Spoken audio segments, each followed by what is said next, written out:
All right. So, Rose, today our conversation is all about the courage to say no and setting boundaries for a healthier life. So, do you want to kick us off? Sure. So one of the things, and I think about it, is clarity, right? The word clarity, meaning being clear about what it is you need. Because I think that you have to first get clear in order to be able to set boundaries with other people in your life. I can't imagine you'd be able to set boundaries if you don't know what you're setting boundaries around and why it is you need it. The second thing is, and this comes, I think, right behind it, being firm about what it is you need, and firm in a compassionate way, but being able to sort of stand your ground and not be afraid of what the response may be, right? Because I saw a quote about, nobody likes you to set boundaries on them, right? Like no one likes that because they may not be able to get away with what they've been getting away with before, Yeah. or it might feel a little discomforting in terms of, well, the other person might want to know where do I stand now? So even if they've had a positive role, and so you have to be able to sort of be prepared for someone to not be happy with that, but being able to stay firm and knowing that this is what you need. So that idea of standing firm and not being fearful. The other thing is acceptance. And this comes with the connection of not accepting that maybe everyone won't be happy with the boundary that you set, Mm, right? yeah. And not just acceptance, but being okay with the fact that maybe they will not agree. Yeah. Maybe they will not accept the boundaries that you're setting, but but knowing that you have to sort of honor yourself regardless, right? And the other piece is like that peace, being at peace with yourself.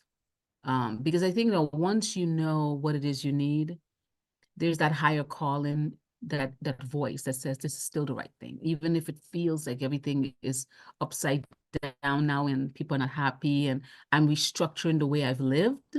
Because a lot of times it's even restructuring the way you live, not necessarily that someone has crossed your boundaries. Maybe you are maybe you're drawing larger boundaries, right? Hmm. Boundaries doesn't necessarily mean that you're restricting or shrinking. You could be expanding them. And that could be fearful, right? That this is a new area. This is change. How do I live with this? That type. So it can be positive boundaries, but it's still the change. And I think change is always sort of, uncomfortable.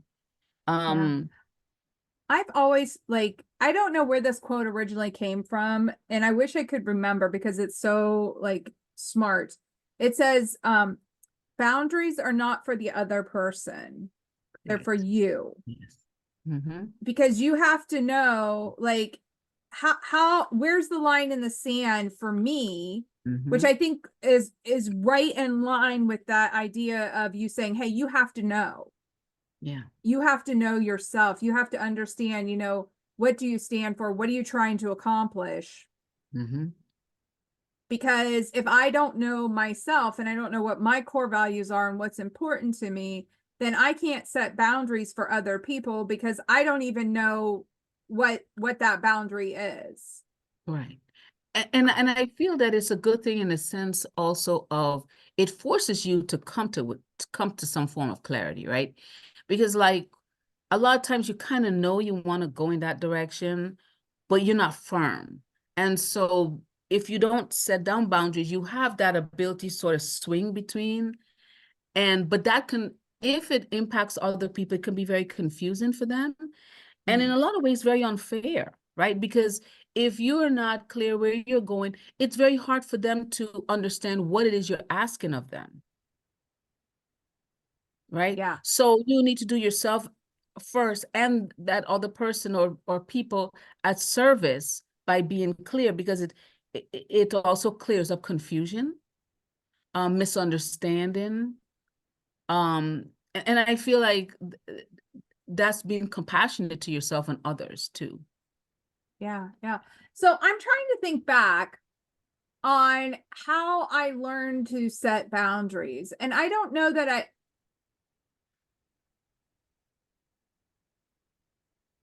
Well, for sure, we never talked about it when I was a kid, right? Because we grew up in a very, I Mhm. grew up in a very strict religious church, and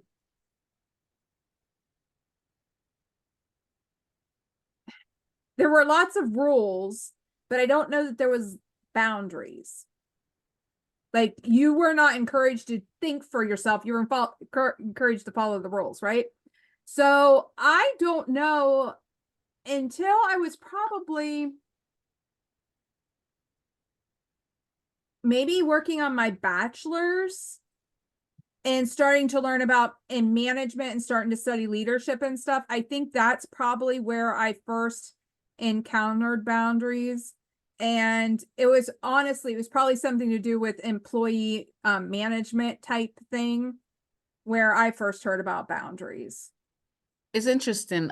When you were talking about something, I thought of something I had not thought of before. So we grew up in societies with rules, regardless of what our societies, right? Meaning our familial, our close network, church or school or neighborhood or friends, etc. And it strikes me that really there are always boundaries, right? Rules are boundaries. Mm-hmm. When you set a rule, you are setting a boundary, right? Um, and so a lot of times, I know for me, without realizing, I was just thinking about this as you were talking, that I've also been spending recently, I would say, more consciously the last 4 years. I think I've been doing it before, but more sort of mindfully and intentionally. Um, restructuring the boundaries that have been set on me also. Oh, so other people who had given Or you, our societies, think about it, right? I mean, yeah. as you grow and you start deciding, well, I don't know, does this work for me anymore? Or I want to move into this area, or I want to interact with different people, or I want to be pushed beyond my boundary. What you're really doing is widening the boundary that has been set on you. Mm-hmm. And so in reality, there's always some form of sub, because it's not always like stated like this is a boundary, but we also kind of intuitively know we have a boundary, right? So I Yeah. think that sometimes it's not um drawing finer lines, but even sometimes widening. In some cases, we draw finer lines. Um, but that's usually I feel like that's when we're trying to grow into something else. And sometimes we say, well, you know what? That might have been an area that was off to me, right? That was restricted. I want to know more. Mm-hmm. And so you draw a wider boundary. So I think Yeah. in other words, so I think that the word boundary has always sort of felt as if it was something of a shrinking idea, right? Mm-hmm. You're Yeah. setting tight, but maybe you can expand the boundary. Yeah. I love that. So just thinking about it from like creating a healthier life, I love Mhm, the idea of expanding the boundaries, right? I mhm, love that. mhm. Um, I think a lot of the work that you and I have done over the last 4 years is about creating Mhm. capacity. And I think Yes. boundary stretching is part of that capacity. So I love looking at it in that frame of reference, which is very interesting. Because when Mhm. we started this conversation, I was thinking restrictive, right? That's I what I was was kind of too. thinking. I was too, but it was just when you mentioned your upbringing, I thought, well, wait a minute, we're always living in boundaries. And then I thought, well, what is it that you and I are doing and other people, right? Who are on similar journeys. We're trying, and I submit actually that the spiritual pathway is one that leads you to no boundaries.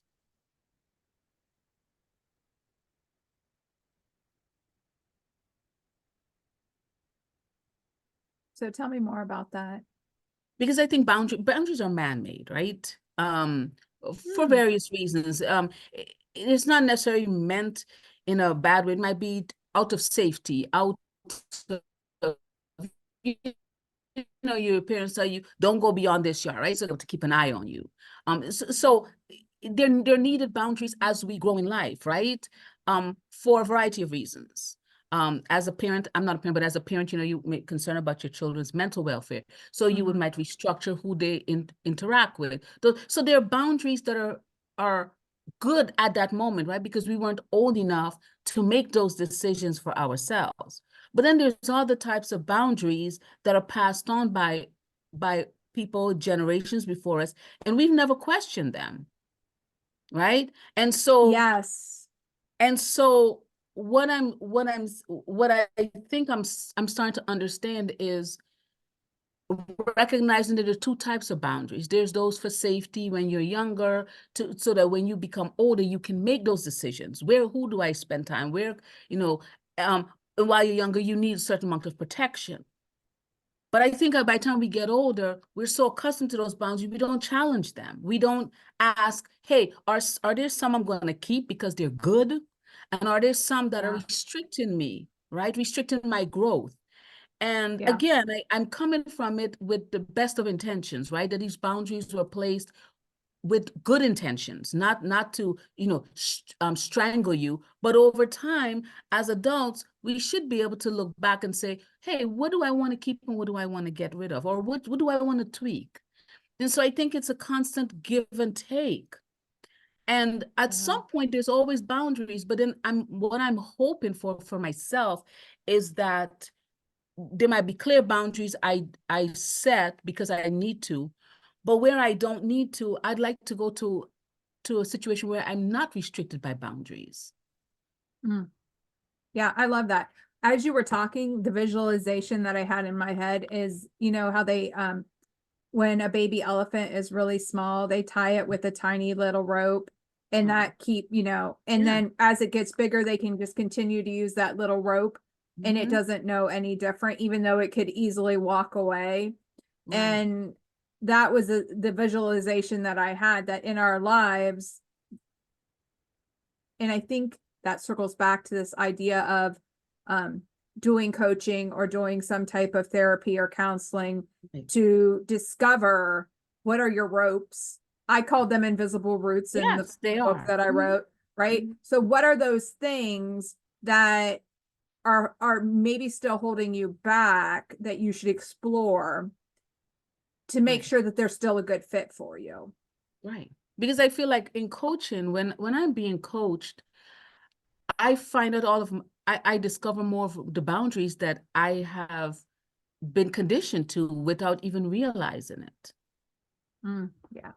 And I also think that there's a fine line between boundaries and, when you're trying to reshape boundaries, it can be a very upsetting thing, right? Because Oh yeah.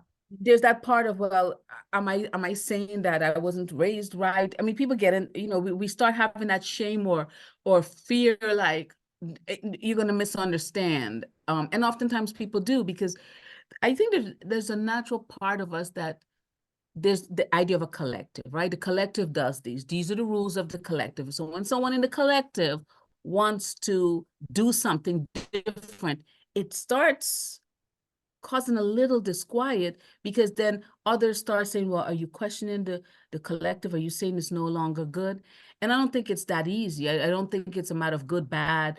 What do you keep? What do you not keep? I just think that for every person, that becomes something that they can evolve into, right? There are a lot of great things that I inherited from my network, right? Like my family, and I like those things and I want to keep them. There's nothing wrong with them. I enjoy them, because I think it's important to feel part of something also. So I think that, again, there's this balance, right, between being a part of community where you're happy, you feel that you belong to something, that there are other people who care for you, people who can help you through the journey. And there's part of the individual in you that might need a little extra than maybe the collective can give you, and giving yourself permission to be able to go beyond while staying in the collective, right? Like, I don't think that it has to be or. We come back to this thing again. And I feel like this comes back to the and again, right? Like, I can belong to a collective and take the best that the collective has to offer. And give, right? You can give to that collective as well. It's not just taking. Curious, And what's more, yeah, yes, everything it will help the collective. So it's not a matter of closing a door on something, turning your back. It's just allowing yourself to open up to new things.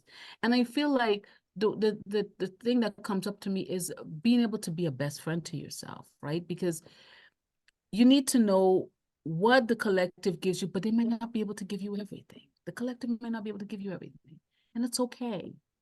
It's not anything about the collective that's bad. Maybe the rest of the collective haven't explored yet. And you can bring that back, right? You can offer that again. Say, hey, I've been this, let me show you this, and help benefit. So I think it's something where you can go between both. And I think that the problem is that when we take one position or the other, like with anything, I'm in the collective and only collective, or I'm a pure individual and I don't care about the collective. And that's where, again, extremes blend into two. I love it. I love it. All right. So is this a good place to end this one? Yeah. Yeah.